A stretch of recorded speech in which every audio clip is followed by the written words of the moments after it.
Hey there, and welcome to my video podcast here on YouTube. Tell Me a True Crime Story. My name is Holly, and I thank you so much for being here. If you like the way I deliver the story, please subscribe. And if you would, it takes a ton of work to put these videos together. So I would be so grateful and honored if you would also maybe hit the like button and leave a comment, or just ask a question in the comments. Leave a little emoji or something like that. That makes these videos, that makes me become more relevant, and YouTube will push my stuff out there more. Thank you so much. Let me tell you a true crime story. First, let me set the scene for you. This story takes place in Princeton, Massachusetts. It's a rural community in Worcester County. It's located about 60 miles or an hour drive west of Boston, Massachusetts, and it's home to only about 3,500 people. 27-year-old Vanessa Marcotte was visiting her mom the first weekend in August of 2016. She was to return home to where she lived in New York City later that day. The evening before, on Saturday, August 6th, she'd gone to dinner at Chop House with her dad. So Vanessa was a very accomplished young woman. She was 27. She was living and working in Manhattan. She worked for Google, and she just went home to Boston to visit her mom and her dad for the weekend. And so on Sunday, it was a beautiful day. She decided to go for a jog, and this is what happened. It was a beautiful day in Princeton on that Sunday, August 7th, 2016. It was 79 degrees, a little breezy, a few clouds, but no rain. In the early afternoon, Vanessa decided to take a jog. She left her mom's house located on Brooks Station Road at 1:15 p.m. At 2:11 p.m., Vanessa's cell phone went offline. At 3 p.m., Vanessa had not returned from her run, so her mom called the police to report her missing. A search for Vanessa began. The search expanded into neighboring towns. A Massachusetts State Police helicopter was brought in to assist in the hunt to find her. Around 8:30 p.m., Massachusetts State Police with canines found the body of Vanessa, a short distance into the woods, only about a half of a mile from her mom's home. She was killed by strangulation, but she also had head trauma, blunt force injury to her torso and extremities. Her had crushing injuries, her nose was broken, and parts of her body had been burned. There was gasoline on her hair tie and on her socks. There was also DEET, the bug spray ingredient, on her socks. Apparently, the gas and DEET had been used as accelerants. Investigators presumed Vanessa's body had been burned to destroy potential DNA evidence. However, they still found and collected DNA from under Vanessa's fingernails. There was evidence that she'd been assaulted. Vanessa's body was mostly naked. She was left only wearing her sports bra. Her underwear, shorts, her right tennis shoe, baseball cap, and iPhone 6 were all missing. Vanessa's murder was the first murder in the town of Princeton, Massachusetts for 3 decades. Investigators urged Princeton residents to be careful because they weren't sure if the attack and murder of Vanessa was a random act or by somebody that she knew. They said that they believed Vanessa fought her attacker and that the perpetrator would have scratches on his arms, neck, and face. Authorities asked residents to come forward with any information or anything they might have witnessed that day if they were in the area. A 23-year-old man called police to tell them that he'd driven right past the place where Vanessa's body was later discovered 2 times on August 7th. He was dropping family members off at Heritage Bible Chapel on Brooks Station Road. It was around 12:45 p.m., and he saw a man near a dark-colored SUV that had its hood up. The man was talking on a cell phone. He described the man that he'd seen as half Hispanic and half white, around 6 feet tall with short hair. At 2:05 p.m., when the witness drove back past the SUV after dropping his family members off at church, now the hood was down, the windows were up, and he did not see the man anywhere in sight. The DNA collected from Vanessa's hands was run through the system, but there were no hits. The DNA was also sent to the State Crime Lab and Parabon Nanolabs in Reston, Virginia. Parabon performed DNA phenotyping on the DNA obtained from Vanessa's hands. According to Parabon's website, quote, DNA phenotyping is the prediction of physical appearance from DNA. It can be used to generate leads in cases where there are no suspects or database hits, to narrow suspect lists, and to help solve human remains cases, end quote. Also, during the investigation, investigators collected about 300 DNA samples given to them voluntarily, but none were a match. About 6 months after Vanessa's murder in February of 2017, Worcester County, Massachusetts DA Joseph Early Jr. announced at a press conference the results of the DNA profile obtained by Parabon. DA Early said that the DNA profile, combined with eyewitness statements from the day of the murder, the suspect they were looking for was approximately 30 years old, had a shaved head or very short hair, had an athletic build, was of average height, was Hispanic or Latino, and had light to medium skin color. He may be driving a dark-colored SUV.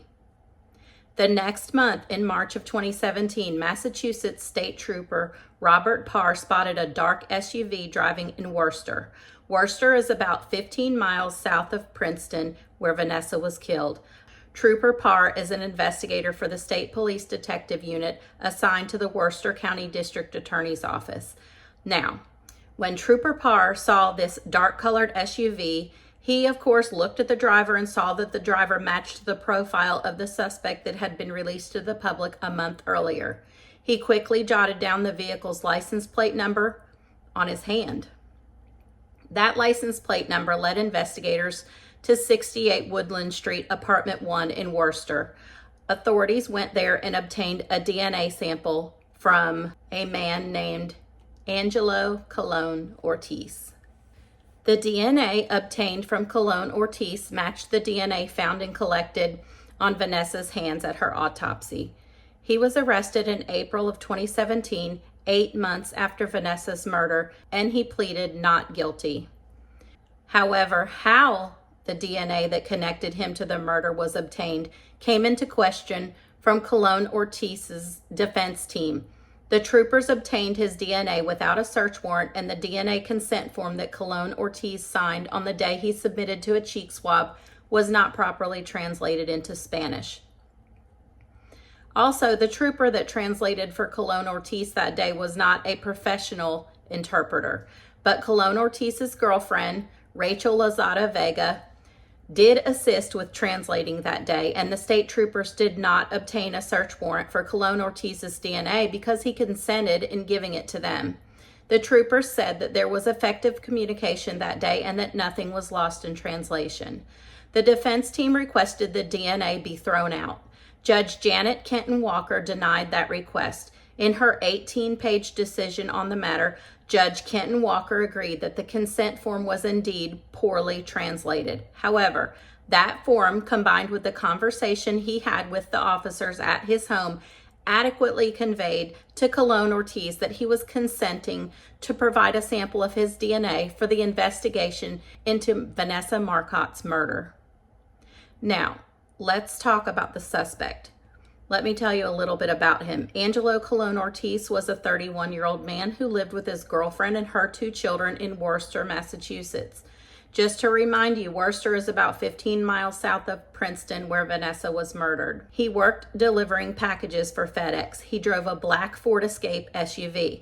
In pictures online, he has dark eyes, a dark beard, and black, close-cropped hair with a somewhat receding hairline. Angelo Colon Ortiz was born in Puerto Rico and is a United States citizen. He reportedly only spoke Spanish at the time our story takes place. He lived in Puerto Rico his whole life until he moved to Worcester in May of 2016, which is only 3 months before Vanessa was murdered. He has 3 brothers. One lived with him at his apartment in Worcester, and the other 2 lived in Puerto Rico. His mother is a police officer in Puerto Rico, and he also has a child in Puerto Rico. This is what some people had to say about Angelo Colon Ortiz. Colon Ortiz's neighbors reported to CBS Boston that he would make nasty, X-rated comments about women and even young girls. He would also stare at women as they walked by. Colon Ortiz's delivery job would require him to visit the post office in Princeton. There he had interactions with a woman that worked there. She said that he made sexual comments about her in Spanish, and she presumed that he didn't know that Spanish was her first language. The police investigation into Colon Ortiz revealed that his FedEx delivery route often took him through the town of Princeton. Authorities learned that he was not at work on the day Vanessa was killed. Also, he'd purchased $5 worth of gas on the day of the murder at a store, which was only about 6 miles away from where Vanessa's body was found. As I mentioned earlier, Colon Ortiz had pleaded not guilty initially to first-degree murder. He was held without bail since he'd been arrested in 2017.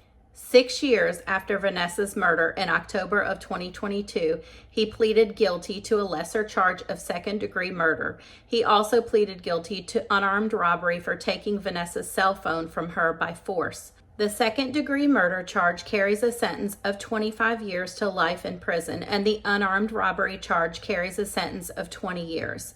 He also forfeited his right to appeal his convictions down the road. 10 days later, on October 26, 2022, Colon Ortiz was sentenced to life plus 20 years in prison for second-degree murder and unarmed robbery. He will not be eligible for parole for 45 years, at which time he will be 81 years old. In her victim impact statement that day, Roxana, Vanessa's mom, told the court that she had the privilege and honor of being Vanessa's mom for over 27 years. She said John, Vanessa's dad, had died just 10 days earlier. She said, quote, regardless of the medical reason stated on his death certificate, he died of a broken heart caused by his deep and endless grief, end quote. Vanessa was Roxana's and John's only child. The Vanessa T. Marcotte Foundation was established in memory of Vanessa and co-founded by her best friend and her cousin. Their mission is to reduce violence against women, harassment, and objectification, and to promote safety awareness and empowerment. They partner with organizations to provide free, in-person self-defense training for women and runners' safety workshops and webinars. Vanessa Teresa Marcotte was born on June 17, 1989, to John and Roxana. She grew up in Leominster, Massachusetts, which is just 10 miles northeast of Princeton. She graduated cum laude from Boston University in 2011. At the time of her death, she was an account manager for Google and lived and worked in New York City. She'd worked at Google, her dream job, for about a year and a half. She was passionate about volunteerism, and she volunteered at Harlem Grown. Harlem Grown is an urban farm in Harlem, New York that holds community events and has programs for children. Vanessa enjoyed the outdoors and loved the ocean and the beach, especially the beaches in Brewster on Cape Cod Bay. She called the Brewster beaches her happy place.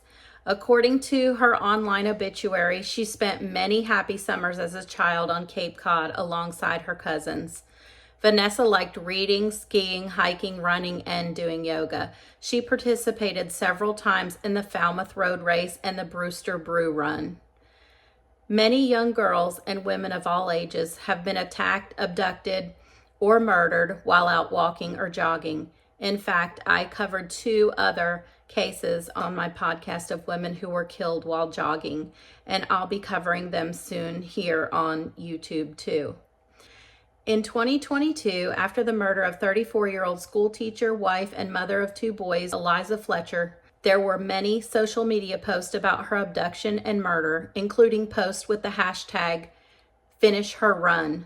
Victim blaming and victim shaming of women joggers became a trending topic on social media and the subject of conversation within the running community. Some female joggers were angry because they feel that the blame gets misplaced upon the jogger for wearing a sports bra or for jogging in the dark. And I would just like to say that crime is never the fault of the victim for any reason, in any way, shape, or form.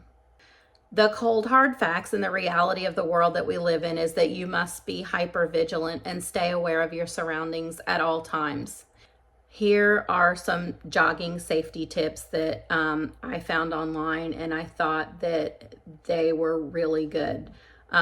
Use the buddy system and go with a friend. Let someone know when and where you are going and what time you should be back.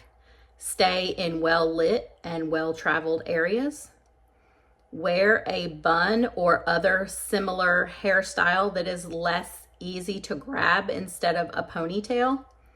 Don't wear headphones or earbuds so that you can hear everything going on around you. If you must wear them, lower the volume and wear one earbud in and one earbud out. Carry mace or pepper spray with you, or even a knife. There are sports bras that are designed to hold pepper spray or a knife or even a gun. So if you have a concealed carry license, you can wear a fanny pack to hold a small weapon. That's all I have for you on this case for today.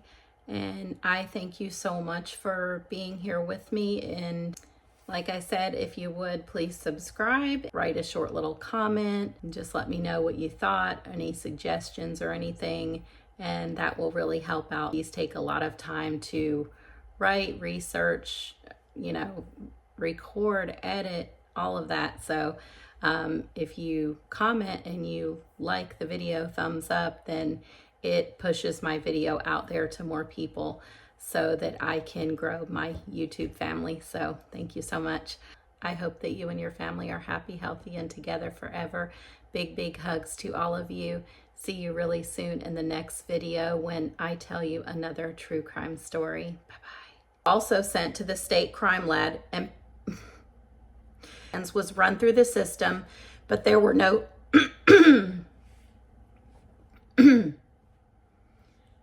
it's a rural community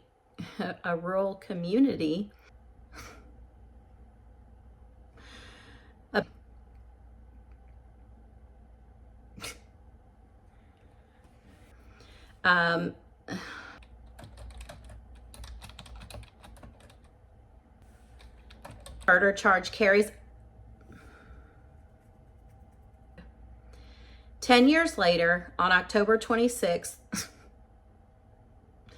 10 days late for women and